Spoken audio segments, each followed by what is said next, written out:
नमस्कार. आर न्यूजमध्ये आपलं स्वागत.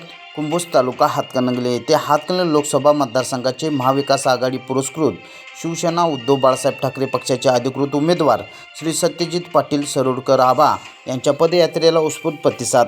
कुंभोजमध्ये आगमन होताच JCBने फुलांचे उधळण करून स्वागत करण्यात आले.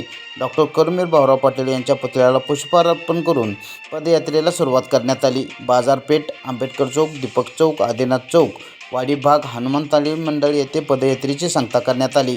विद्यमान आमदार राजूबाबा आवळे, माजी आमदार डॉक्टर सुजित मिंचेकर, माजी आमदार राजीव आवळे, शिवसेना जिल्हाप्रमुख संजय चौगले, जिल्हा परिषद सदस्य प्रवीण यादव हे प्रमुख पदयात्रेत सहभागी होते. यावेळी काँग्रेस, राष्ट्रवादी, शरदचंद्र पवार गट, शिवसेना उद्धव बाळासाहेब ठाकरे गट या पक्षाचे प्रमुख पदाधिकारी, कार्यकर्ते मोठ्या संख्येने उपस्थित होते. आर न्यूजसाठी राहुल रत्न परके, हिंगणगाव, कुंभोज.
हम तुम्हारे साथ हैं, तुम आगे बढ़ो, हम तुम्हारे साथ हैं।